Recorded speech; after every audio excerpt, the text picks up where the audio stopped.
시작. 순종이 제사보다 낫다. 아멘. 지난 금요일에 우리 총회에서 공천받은 항존위원회 조직 모임이 있었습니다. 많은 새로운 얼굴들이 공천이 되어 새로운 일을 맡게 되었는데요.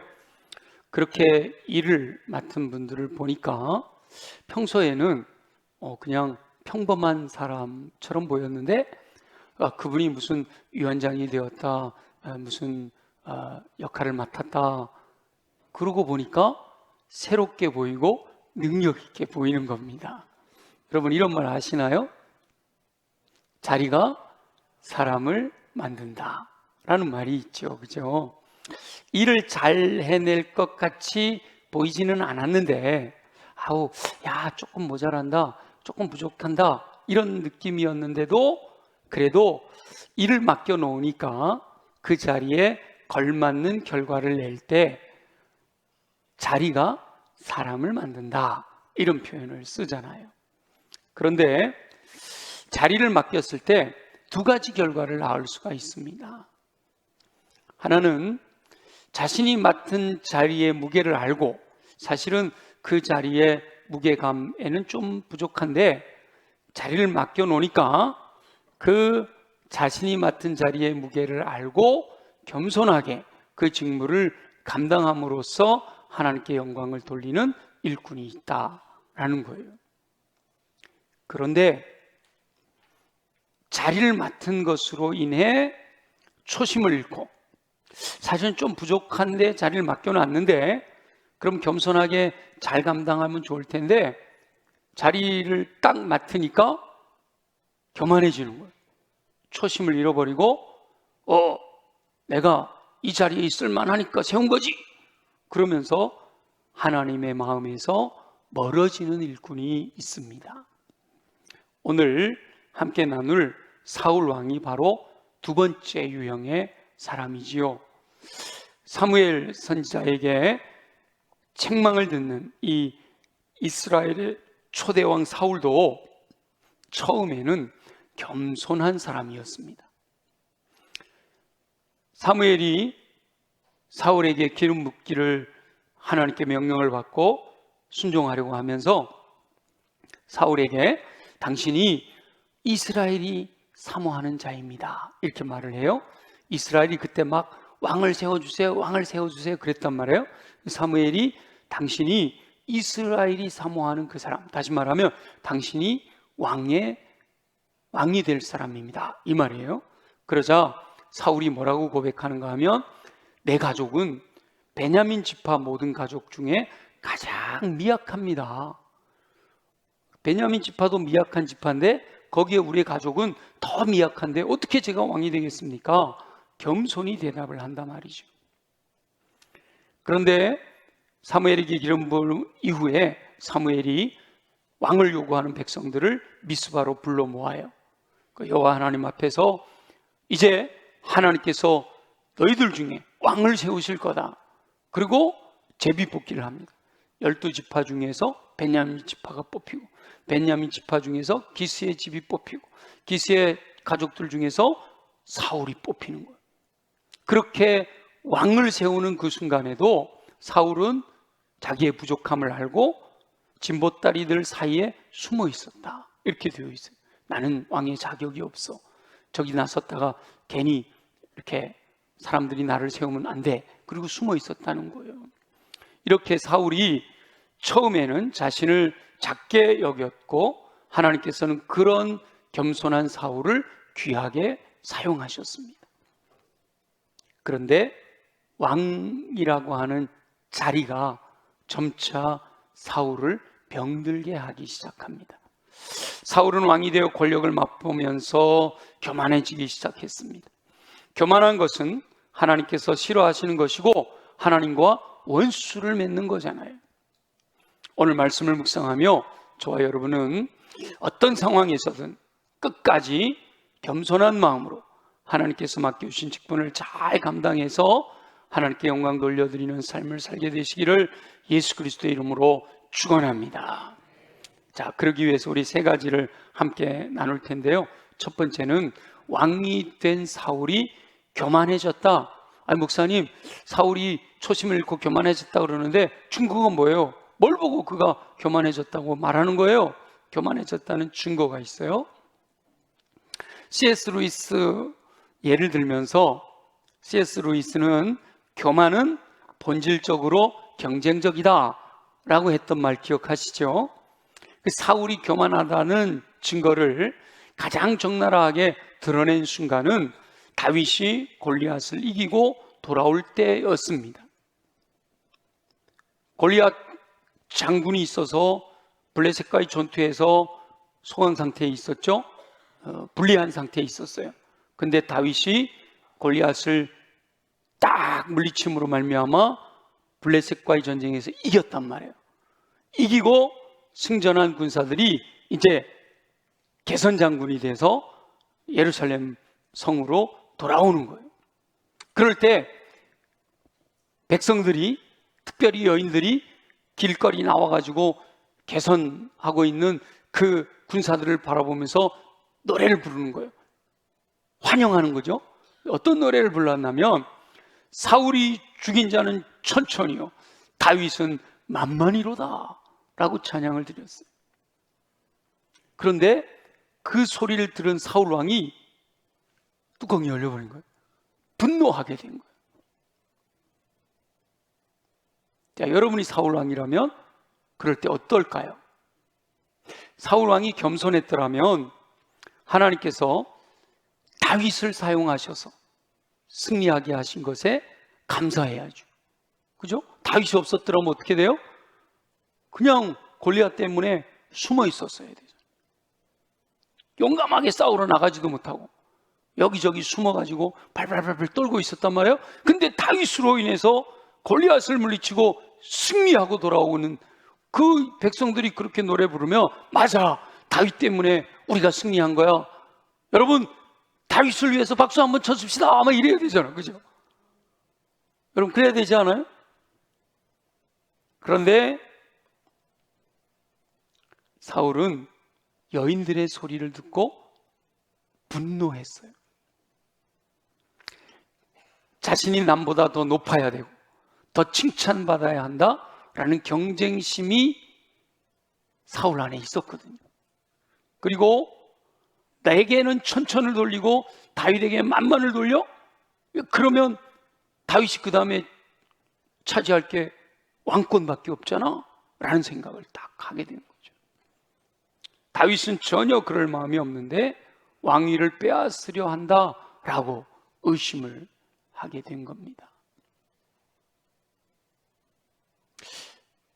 사실 이미 왕이 된 사울과 이제 막 10대 그리고 청년이 된 다윗이 어쩌다 골리앗을 죽이고 군대 장관이 돼가지고 가는 전쟁마다 승승장구하는 거, 왕과 다윗과는 비교의 대상이 아니잖아요. 그런데 교만한 사람은 그 정도의 비교조차도 용납하지 못한다라는 거예요. 이 사울이 다윗을 질투했다, 이게 비유로 하면 어떤 비유가 가능한가 하면, 요즘 월드컵이 한창이잖아요. 축구 월드컵이 한창인데 우리나라 현직 선수들 중에는 최고가 누구예요? 손흥민 선수단 말이에요. 손흥민 선수가 최고로, 모두 다 손흥민 선수예요. 근데 주말 리그, 초등학교 학생들 주말 리그 하는 그 대회에서 최고로 잘한 사람이 MVP로 뽑혀가지고 그 선수가 이름이 이정환이에요. 네.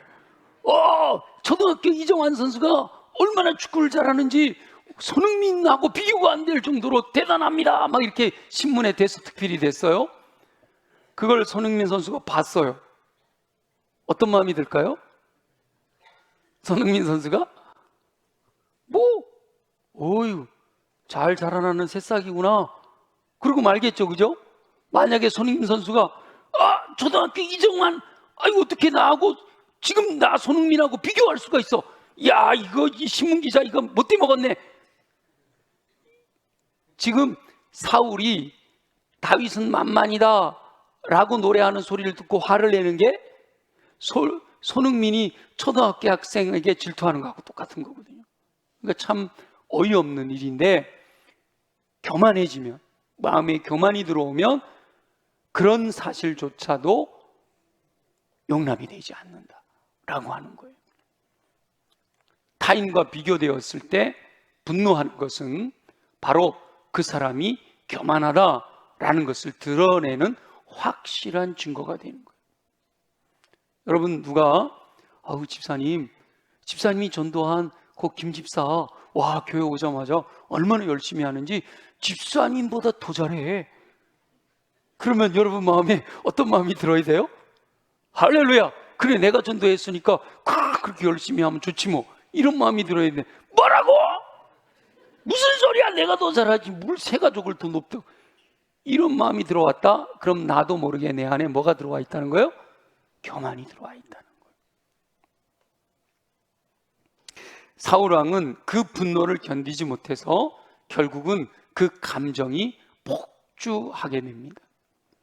비교당함으로 생긴 분노의 감정에 잡아먹혀서 자신의 감정을 절제하지 못하고 스스로 다스리지 못할 정도로 폭주하게 되었다라는 거예요. 교만은 결국 사람의 영혼과 감정을 갉아먹어버려요. 사울은 자신의 왕좌를 지켜야 한다라는 강박관념과 남과 비교함으로 자신이 낮아지는 것으로 인한 스트레스, 그로 인하여 자기 감정을 다스려 절제하지 못하고 폭주하게 됩니다. 어느 정도로 폭주하는가 하면요, 자신의 아들 요나단에게 입에 담지 못할 폭언을 퍼부어요. 여러분, 우리가 엄마 아빠가 아무리 화가 나도요, 자녀들을 향하여 폭언을 퍼부을 때 그 기준이라는 게 있잖아요. 한계가 있잖아요. 그죠? 제일 심한 게 무슨 이런 비름먹을 뭐 이러잖아요. 그죠? 근데 우리나라도 이 부모들이 말해요, 너무 화가 나면 또 할 말 못할 말 막 하기도 해요. 근데 이 사울이 자기 아들 요나단에게 폭언을 퍼붓는데 뭐라고 퍼붓는가 하면 이래요. 폐역 무도한 계집의 소생아. 그러니까 뭐예요? 자기 아내를, 그죠? 그리고 이 요나단의 엄마를 거론해서 지금 욕하는 거 아니에요, 그죠? 또 다음에 뭐라고 하는가 하면 내 어미에 벌거벗은 수치된, 뒤에 있는 거 뭐 놈아 막 이렇게 했죠, 그죠? 와, 아무리 뚜껑이 열려도 자기 아들을 향해서 어떻게 폐역 무도한 계집의 소생이라고 말을 해요? 내 어미에 벌거벗은 수치된 아들이라는 표현을 쓸 수가 없잖아요. 근데 분노로 말미암아 절제가 안 되니까 입에서 막 쏟아지는 거예요. 심지어 단창을 던져 아들을 죽이려는 폭행까지 저지르고 마는 거죠. 사울은 교만에 사로잡혀서 자신의 감정을 다스리지를 못한 거예요. 교만의 감정에 매몰되면 건실했던 인물이 급격히 무너지게 되는 거예요. 이런 분들이 의외로 많아요. 그래서 사회가 점점 더 힘들어지는 거예요. 그래서 누구든지 사울처럼 될 수 있다라는 사실을 기억해야 돼요. 여러분, 이런 말씀 기억하시나요? 다 같이 읽어볼게요. 시작. 선줄로 생각하면 넘어질까 조심해라. 아멘. 이 선줄로 생각하면 넘어질까 조심해라 라는 이 말씀을 기억하고 깨어있어 근신하지 않으면 자신도 모르는 사이에 교만해질 수 있다는 거예요. 오히려 더 많은 책임을 맡고 더 높은 자리에 있을수록 더 이런 교만의 유혹에 넘어갈 수가 있어요. 저와 여러분은 자신의 삶에서 교만의 증거들이 발견될 때 하나님 앞에서 철저하게 회개하고 돌이켜서 초심으로 돌아가야 할 줄로 믿습니다.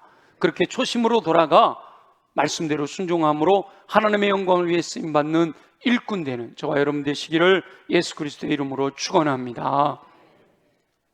그런데 모두가 다 이렇게 사울처럼 높은 자리에 올라가면 교만해지는 건 아니에요. 그래서 사울과 대비되는 또 한 명, 기드온에 대해서 여러분들에게 소개하려고 그래요.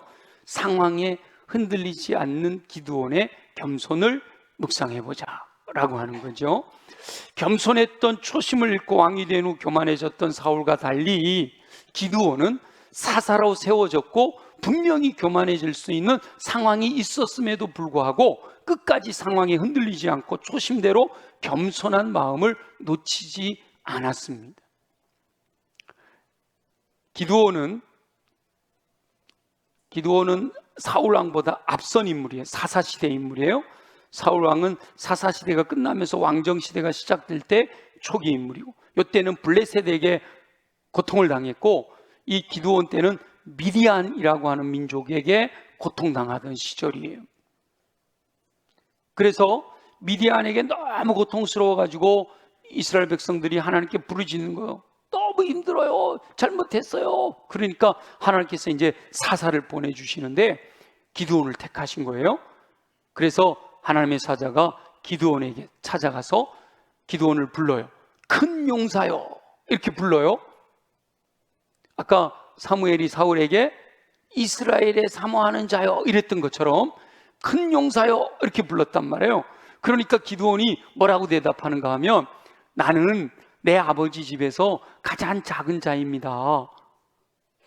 누구하고 비슷해요 고백이? 사울도 그랬잖아요. 이스라엘 지파 중에 작은 베냐민 지파 중에서도 우리 집안은 너무도 작은 집안입니다 그랬잖아요. 그러니까 기드온이나 사울이나 처음에는 전부 다 뭐 했다고요? 겸손하게 나는 부족합니다. 제가 어떻게 그 일을 감당하겠어요? 제가 어떻게 왕이 되겠어요? 제가 어떻게 사사가 되겠어요? 그런단 말이죠. 사울을 왕으로 기름 부을 때 사울이 겸손했었는데 교만해져서 초심을 잃어버렸단 말이에요. 그러나 기드온은 그 이후에도 끝까지 초심을 잃지 않고 겸손한 마음을 붙들었습니다. 기드온을 유명하게 한 사건이 뭐예요? 300용사 이야기잖아요. 미디안의 군대가 때가 되면 와서 약탈을 하고 가거든요. 근데 이때도 미디안의 군대가 이 이스라엘 땅을 약탈하기 위해서 동원된 군대가 메뚜기의 많은 수와 같고 그들의 낙타의 수가 많아서 해변의 모래와 같았다 이렇게 묘사되고 있어요. 이때 모였던 군대의 숫자는 적어도 13만 5천이 넘어가요. 나중에 보면 12만 명이 죽었고 나중에 15,000이 또 죽었다 이런 표현이 나온 걸 보면 죽은 사람만 13만 5천이니까 어마어마한 이 미디안의 군대가 쳐들어온 거죠.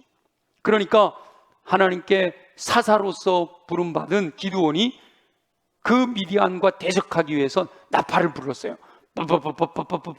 나팔을 불었어요. 그 나팔 소리를 듣고 이스라엘 모든 군사들이 모여들었는데 3만 2천 명이 모였어요. 3만 2천으로 13만 5천을 대적하는 것도 쉬운 일이 아니잖아요. 그런데 하나님께서 뭐라 그러시냐면 기드온, 그 모여든 숫자들을 보니까 너무 많아. 그러니까 두려워하는 자들, 무서워하는 자들, 공포 갖고 있는 자들은 다 돌아가라고 그래. 그래서 기드온이, 여러분, 하나님께서 전쟁에 나가는데 두려운 사람, 공포심이 있는 사람들은 다 돌아가라고 합니다. 그랬더니 2만 2천 명이 돌아갔어요. 그리고 10,000명이 남아있게 됐어요. 이 남아있는 10,000명은 전쟁이 두려워요? 안 두려워요?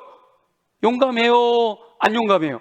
용감한 사람들만 남아있는 거예요. 자, 그러면 우리 그러잖아요. 막 용감하고 막 의욕이 넘치고 그러면 일당 10도 하고 일당 100도 하고 일당 1000도 가능해요? 예. 그러니까 10,000명이 13만 5천 할만 하다고 생각할 수 있죠. 그죠? 근데 하나님께서 아니야, 10,000명도 많어. 그러면 어떻게 추려야 돼요? 다 싸우겠다고, 나라와 민족을 위해서 생명 내놓고 싸우겠다고 나섰는데, 그래서 하나님께서 방법을 알려주셨는데요. 그 10,000명의 군대를 골짜기로 데리고 가. 그러면 막 뜨거운 여름에, 여러분 상상해 보세요. 남자들 군대 갔을 때 훈련소 상상해 보세요. 자, 박박 기었어요. 그리고 물 먹으러 갔어요. 자, 박박박박 그 유격하고 막 박기고 땀 빨빨 흘리고 골짜기로 물 먹으러 갔어요. 자, 여러분 남자들만 대답해 보세요. 물을 엎드려서 벌컥벌컥 드실래요? 얌전히 떠서 드실래요? 네? 어제 4060 운전하러 갔다 오신 이병기 집사님 어떻게 드실래요? 네? 벌컥벌컥. 이게 사실은 용감한 사람, 남자다운 사람, 터프한 사람, 쌈 잘할 만한 사람들은 전부 뭐예요? 엎드려서 벌컥벌컥 먹는 거예요. 이렇게 떠먹었다는 거는 몇 명? 안 된단 말이야. 그 숫자가 몇 명이었다? 300명이었다. 숫자가 얼마 안 된다. 근데 많은 분들이 여기서 오해를 해요. 물을 이렇게 떠먹는 게 뭔가 경계를 거기 경계할 게 뭐가 있어, 10,000명 중에. 그죠? 물 떠먹으면서 경계를 했다, 뭔가 신중했다 뭐 이러는데 그거 아니고 작은 숫자라는 거예요. 용감한 군인들 10,000명에서 물 이렇게 떠먹는 사람은 몇 명밖에 안 된다? 300명밖에 안 된다. 그래서 나머지 9,700명은 다 돌아가라 라고 하셨어요. 그런데 사실 32,000으로 13만 5천과 맞서는 것은 상식적으로 어려운 일이잖아요. 그런데 1만 명으로 줄이더니 300명으로 남겼다. 상상도 할 수 없는 일이란 말이에요. 여러분 300명으로서 13만 5천과 싸우겠다. 그럼 여러분이 잘한다 그럴 거예요? 말릴 거예요? 아이고 300명 갖고 싸우려고 하는 기도원 되게 겸손하네 그럴 거예요? 아니면 교만하네 그럴 거예요? 그거는 뭐 평가가 안 되시나요? 인간적으로 상식적으로는 교만한 거예요. 그죠? 말도 안 되는 거예요. 계란으로 바위 치는 것보다 더한 거예요. 그런데 중요한 것은 뭐예요? 그 생각이 기드온의 생각이 아니라 누구의 생각이에요? 하나님의 명령이었다는 거예요. 그래서 기드온은 인간적으로는 말도 안 되는 일이지만 하나님이 명령하시니까 겸손하게 순종한 거예요. 그게 겸손이에요. 객관적으로 상식적으로 보면 교만한 것이고 말도 안 되는 무모한 것이지만 하나님이 말씀하신 말씀대로 순종하는 거기 때문에 그게 오히려 더 겸손한 거다라고 하는 거예요. 기드온이 하나님의 말씀에 순종할 때 아마도 온갖 소리를 다 들었을 거예요. 야, 너희들 무서워하고 두려워하는 사람들은 다 돌아가면서 그 사람들이 그냥 잘 됐다, 야, 나 무서웠는데 이러면서 돌아갔을까요? 부를 때는 언제고 또 가랄 때는 언제야 이러고 막 불평하고 돌아가죠. 그리고 막 민족을 위해서 내가 생명 내놓겠다 이러고 10,000명 중에 9,700명 돌아갈 때 편안하게 돌아갔을까요? 아마도 기드온 전쟁을 하려는 거야 말려는 거야 말이야, 잘 되나 보자 말이야, 우리 보내놓고 니네들끼리 뭐 하려고 그래, 별의별 소리를 다 했을 거예요. 여러분 성경 읽으면서 그 생각은 안 해보셨죠? 그죠? 근데 실제로 우리의 삶의 현장에서는요 얼마든지 그런 일들이 일어나요. 예를 들어 어제 4060 소풍 간다고 광고를 오랫동안 했어요. 근데 예보를 보니까 비가 주룩주룩 온대요. 막 금요일부터 토요일 하루 종일 비 온대요. 그러면 어떤 분들은 그럴 수 있어요. 뭐요? 비 오는데 무슨 소풍이야? 그래요? 안 그래요? 안 그런 척 하셔? 네. 그럴 수 있어요. 아니 주변 사람들뿐만 아니라 기드온 자신도요 말씀대로 순종하기는 하지만 한편으로 이게 내가 잘하고 있는지 순간순간마다 뭐 했을까요? 걱정스러웠을 거예요. 여러분 우리가 이 성경에 나와 있는 인물들은 우리하고 다른 뭐 저 세계 사람이라고 생각하시면 안 돼요. 똑같아요. 우리하고. 엘리야조차도 하늘에서 불을 내리는 엘리야조차도 우리와 성정이 같은 사람이다 그러잖아요. 그죠? 그러니까 이 기드온도 말씀대로 순종하기는 하지만 얼마나 두려웠겠어요. 돌아가라고 하고 하나님 명령대로 300명만 남겨놨을 때 얼마나 불안했겠어요. 그럼에도 불구하고 말씀을 믿고 순종하는 거, 그게 겸손이다 라고 하는 거죠. 하나님께서 300명을 남겨놓으시고요, 야 너희들 갑자기 내가 막 힘이 넘쳐나게 해서 일당천 넉넉하게 싸우게 해줄게 이러셨으면 얼마나 좋아. 그러지 않으셨어요. 내가 시키는 대로 해. 너희들 300명 말이야 항아리 하나 준비해. 그 안에다 횃불을 넣어. 그리고 나팔 들고, 그리고 저 13만 5천 되는 사람들을 삥 둘러 포위를 해. 그랬다가 내가 신호하면 횃불을 깨뜨리고 단지를 항아리를 깨뜨리고 횃불을 높이 들고 여호와를 위하여 기도원을 위하여 라고 외쳐. 그게 무슨 전쟁에 도움이 돼요? 그죠? 근데 순종했더니 자기들끼리 싸워서 치고받고 다 죽어버리는 거예요. 얼마나 놀라운 일이에요. 기드온이 철저하게 하나님을 신뢰하고 말씀대로 순종합니다. 세상의 이치로는 도저히 이해할 수 없는 상황이지만 참된 겸손이란 자신의 이익이나 상식을 내세우는 것이 아니라 하나님의 지혜가 더 옳다라는 사실을 인정하고 하나님의 뜻에 순종하는 거다라는 거예요. 그러니 기드온이 얼마나 겸손해요. 13만 5천 그 수많은 미디안 군대가 달아오매도 말씀대로 순종하는 겸손한 사람이었다라고 하는 거죠. 근데 거기서 끝나는 게 아니라 이 300명이 그렇게 해가지고 딱 전쟁에서 이제 기선을 제압을 했어요. 승기를 잡았잖아요. 그랬더니 뒤늦게 에브라임이라고 하는 지파가 뒤늦게 참전을 하는 거예요. 그러고는 뭐라 그러면 기드온에게 기드온 왜 전쟁 시작할 때 우리 안 불렀어? 아이고 당신 혼자 전부 다 승리해가지고 많은 사람들에게 인정받으려고 그러는 거지 막 이러면서 불평을 하는 거예요. 여러분이 기드온이에요? 에브라임이 그런 불평을 했어요? 여러분 어떻게 하시겠어요? 그러세요. 예, 아유 미안해요.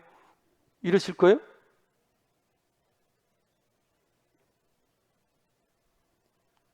화가 나가지고 내가 나팔 불렀잖아. 못 들었어? 그죠?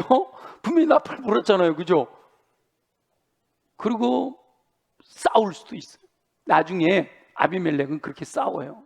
에브라임 지파가 항상 이렇게 들이받는 성질이 좀 있어요. 그래서 싸워요. 근데 기드온은 이때에도 뭐라고 하는가 하면 에브라임의 끝물 포도가 아비에셀의 만물 포도보다 낫지 아니하냐. 에브라임 맞아요. 당신들이 찌끄러기 같이 여기는 것이 우리 집안에 최고 좋은 것보다 더 좋잖아요. 자, 이제라도 같이 우리 힘을 모아서 전쟁합시다. 그렇게 달래줍니다. 기드온은 자신을 낮추고 상대방을 높이는 겸손을 보여준 거죠. 그 결과 미디안의 군대를 완전히 물리치고 완벽한 승리를 얻었습니다. 하나님께서는 겸손한 사람을 높여주시는 줄 믿습니다. 이 정도가 아니에요. 기드온은 또 얼마나 겸손한 사람인가 하면 이렇게 전쟁에서 미디안으로부터 승리를 했잖아요. 그리고 그 이후에 기드온이 사사로 있는 동안 40년 동안을 태평성대였다 그랬어요. 아무도 이스라엘을 침범하지 못했다는 거죠. 그러니까 이스라엘 백성들이 뭐라 하냐면 기드온 당신이 왕이 되어주세요. 당신이 왕이 되어주시고 당신의 아들도 왕이 되고 우리를 다스려 주시면 좋겠네요 하고 요청을 했어요. 와, 그러면 여러분 어떻게 하시겠어요? 잘 됐네. 그럽시다. 내가 왕이 될게요. 이래도 백성들이 다 원하는 거란 말이죠. 자, 근데 기드온은 뭐라 그랬을까요? 자, 굵은 글씨만 읽어볼게요. 시작. 여호와께서 너희를 다스리시리라. 왕이 되어 주십시오 라고 요청하고 자격도 있는데도 불구하고 하나님이 왕이 되어 이스라엘 백성들을 다스리신다 라고 하는 것을 알고 있었기 때문에 내가 하나님을 대신하는 자리로 올라갈 필요가 없는 거죠. 올라가서는 안 되는 거예요. 그래서 내가 왕이 되려고 하지 않고 하나님께서 여호와께서 너희를 다스리실 것이다 라고 분명하게 고백하는 거예요. 저와 여러분은 기드온을 본받아 하나님의 말씀대로 철저하게 순종하고 오직 여호와 하나님께서 다스릴 것을 믿고 더욱 겸손함으로 하나님께 높여주시며 승리하게 하시는 춤을 누리며 하나님께 영광 돌려드리는 삶을 사시기를 예수 그리스도의 이름으로 축원합니다. 그래서 우리가 세 번째 생각해야 될 것은 교만의 뿌리가 불신이고요, 교만의 열매는 불순종이다 라는 사실을 기억해야 된다라는 겁니다. 처음 왕으로 세워졌을 때는 겸손했던 사울이 교만해져서 하나님의 마음에서 멀어지게 된 것은 결국 말씀에 대한 불순종 때문이었습니다. 그 첫 번째가 사무엘이 일주일을 기다려라 그랬는데 일주일을 끝까지 기다리지 못하고 마지막에 자기가 제사 드렸던 것 때문에 이미 하나님의 말씀을 불순종했고요. 두 번째가 오늘 우리가 본문으로 읽었던 말씀이에요. 하나님께서 사울에게 아말렉을 진멸해라 라고 명령하셨어요. 진멸해라 라는 명령은 완전히 죽여라, 하나도 남겨놓지 말고 싹 죽여라 이 말이에요. 그런데 사울이 하나님께 제사하기 위한 제물이라는 변명을 내세우며 아각 왕을 살려서 데리고 오고 우양을 살진 소와 양들을 진멸하지 않고 전리품으로 끌고 왔어요. 진멸하라 하신 하나님의 명령을 사울이 임의로 어긴 거지요. 그러면서도 사무엘이 책망하니까 사울은 끝까지 내가 아니라 백성들이 그렇게 하자고 해서 이렇게 끌고 왔어요 라고 변명을 합니다. 그때 사무엘이 사울을 향해서 했던 말이 이 유명한 말이죠. 색깔 다른 거 우리 한번 읽어볼게요. 시작. 순종이 제사보다 낫다. 오늘의 제목이에요. 순종이 제사보다 낫지 아니하냐. 하나님은 제사 드리는 것, 이 살진 송아지 가지고 하나님께 제사 올려드리는 것보다 하나님의 말씀에 순종하는 것을 더 기뻐하신다라고 분명하게 선언하는 거죠. 사울이 하나님의 말씀에 불순종한 것은 벌써 그 안에 교만이 싹트고 있었기 때문이에요. 근원적으로는 하나님의 말씀을 믿지 못하는 불신이 원인이 되었던 거예요. 교만은 불순종을 낳고 교만의 뿌리는 불신에서부터 시작이 되는 거예요. 에덴 동산에서 아담과 하와가 선악과를 따먹은 인류 최초의 죄 역시 뭐부터 시작이 됐어요? 하나님의 말씀보다 사단의 말을 더 신뢰한 불신에서 시작이 되었다라는 거죠. 하나님의 말씀을 믿지 못하니 교만한 마음이 들어와 불순종하게 되는 겁니다. 기도원과 같이 선포된 말씀에 겸손히 순종한다라고 하는 것은 하나님의 권위를 절대적으로 존중하고 전적으로 신뢰한다는 뜻이에요. 또 한 번 유다의 여호사밧이 왕이 되었을 때 이때는 모압, 암몬, 마온 사람들이 연합하여 쳐들어왔어요. 그때도 엄청나게 많은 군대가 물밀들이 쳐들어오는 거예요. 근데 유다 백성들의 군사는 얼마 안 돼. 그래서 두려워하고 있는 거죠. 그때 하나님의 선지자가 하나님께서 이 전쟁을 승리하게 하실 겁니다 라고 하나님의 뜻을 전해 주었어요. 그 선지자가 전해주는 하나님의 말씀을 들은 여호사밧이 선지자가 전하는 하나님의 말씀을 신뢰합니다. 그래서 승리하게 하셨다니까 믿어요. 그러니까 왕이 백성들하고 이미 승리하게 하셨다니까 우리 어떻게 할까? 그래서 나온 게 뭐예요? 메슈라림이에요. 노래하는 사람들, 찬양대를 앞세우고 하나님이 이미 승리하게 하셨으니까 칼과 창을 들고 나갈 거 아니야. 주님을 찬양하고 경배하자.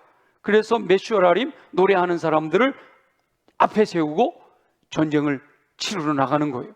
그런데 이렇게 노래하는 사람들을 찬양대를 앞세우고 전쟁을 하러 나가면서 여호사밧 왕이 백성들에게 뭐라고 선포하는가 하면 이렇게 선포합니다. 같이 한번 읽어볼게요. 시작. 너희는 너희 하나님 여호와를 신뢰하라. 그리하면 경고히 서리라. 그의 선지자들을 신뢰하라. 그리하면 형통하리라. 여기서 중요한 건 뭐예요? 신뢰하라예요. 신뢰하라. 믿으라는 거예요. 믿으라는 거. 하나님의 말씀을 믿어라. 하나님을 믿어라. 하나님의 말씀을 전하는 선지자를 믿어라. 그 말은 곧 뭐예요? 말씀을 신뢰해라 라고 하는 말씀이에요. 말씀을 선포하는 하나님을 신뢰하고 하나님의 말씀을 전하는 선지자들을 신뢰하고 그렇게 선포된 하나님의 말씀을 신뢰함으로 여호사밧과 이스라엘 백성들은 찬양을 올려드렸잖아요. 그랬더니 자기들끼리 싸워서 전쟁에서 손도 안 대고 승리하는 거예요.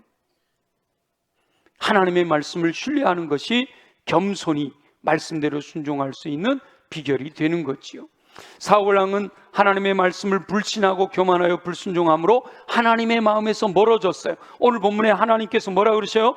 왕이 여호와의 말씀을 버렸으므로 여호와께서도 왕을 버려 왕이 되지 못하게 하셨다 라고 말씀하고 있는 거예요. 그러나 기드온이나 여호사밧 왕은 말씀을 신뢰하고 겸손히 말씀대로 순종함으로 놀라운 승리의 기쁨을 경험하게 되었습니다.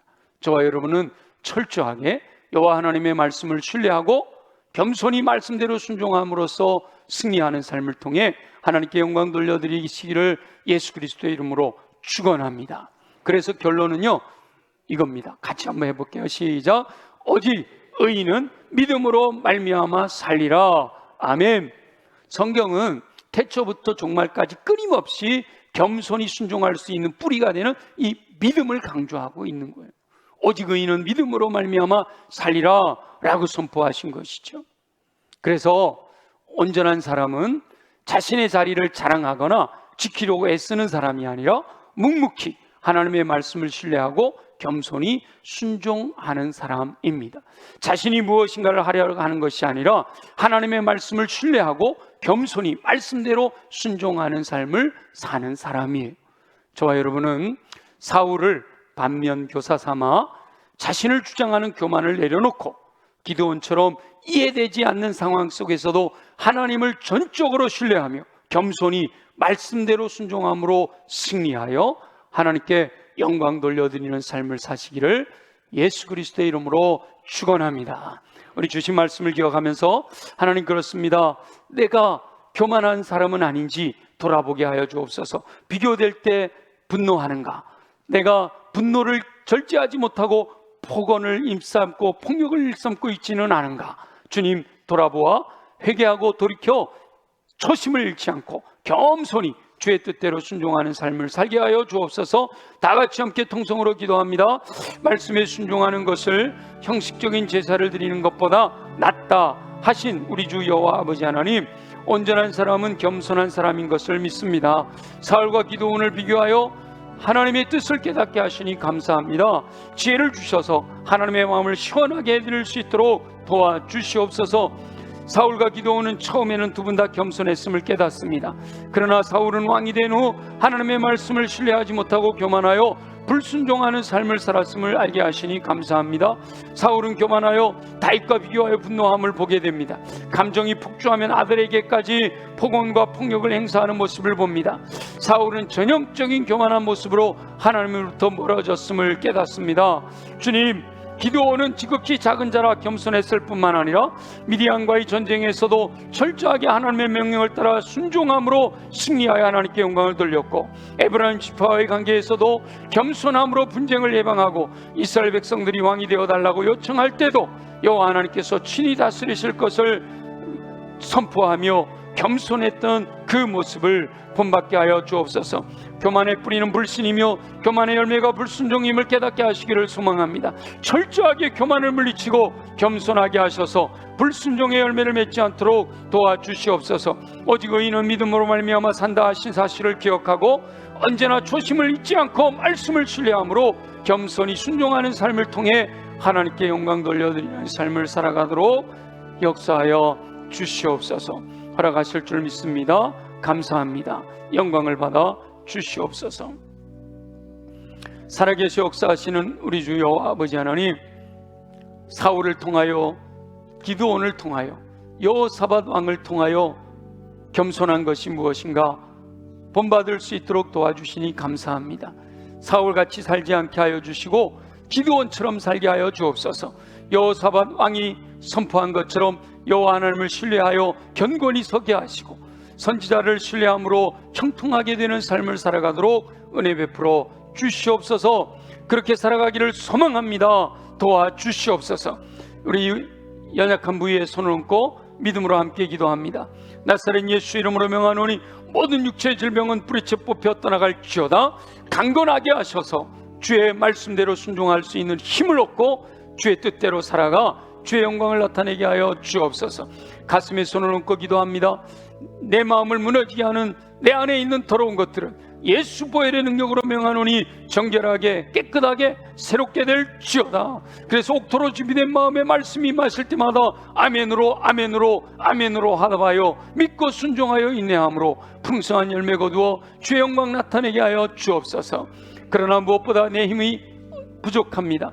주의 권능으로 채워 주시옵소서. 오직 성령이 너희에게 임하시면 너희가 권능을 받는다 하셨사오니 우리를 성령으로 충만하게 하여 주옵소서. 사모하는 영혼들마다 성령의 불로 임하여 주옵소서. 왕이신 성령의 이끄심을 따라 순종하게 하심으로 열매를 맺어 예수 그리스도의 인격을 담게 하시고 은사로서 모든 선한 일을 행할 능력을 갖추어 맡겨진 사명 완수하여 풍성한 열매 거두어 주의 영광 나타내도록 축복하여 주시옵소서. 행하실 주님을 찬양하고 경배합니다. 영광을 받으시옵소서. 예수 그리스도의 이름으로 축복하며 기도드립니다. 아멘. 우리 다 함께 일어나셔서 주는 완전합니다. 함께 찬양하고 축도하겠습니다.